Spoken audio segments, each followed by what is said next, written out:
this one lady, and she was completely immobile, but she was able to sing, and she didn't normally talk even. But while I was there, I would sit with her and I would sing, and she would hum and sing with me.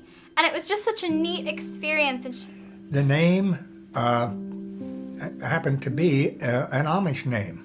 And she'd be like, "Oh, I'm so excited. I'm so excited." We would just be such a happy thing. When I got to the house in Ronks, I thought I was at the wrong house because when I pulled up, there were Amish buggies all over the place. Other people in the facility would cheer up. They'd start singing. The Amish did not serve in the military. They were conscientious objectors, which is fine. And the other people would be walking by, and the aides would be like humming along, and it would just brighten the whole day of everybody on that floor. This was an ex-Amishman. And so it's a very stressful environment for a lot of the people working there, and so that was really it was like this little bright spot, got everybody singing and enjoying themselves. So he says, "I was in the Army for 4 years." I said, "Really?" And now I'm seeing all the Amishmen still here, and I'm smiling to myself. I'm having a good time talking to these people.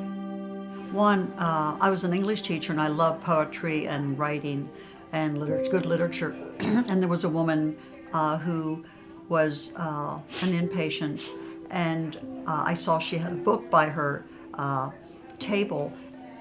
One night I came into the unit, and there was someone who was near death that evening, and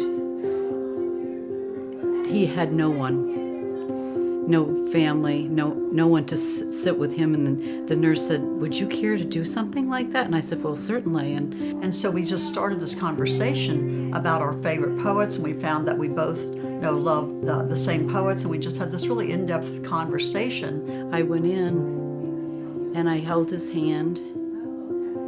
He was unresponsive at that point, and stroked his cheek, and he did eventually pass away that evening. But I thought how special it was that I could have been there for him when he had no one else. And it was just wonderful. So she was no longer a dying person. We were two people who were equals talking about our love of poetry.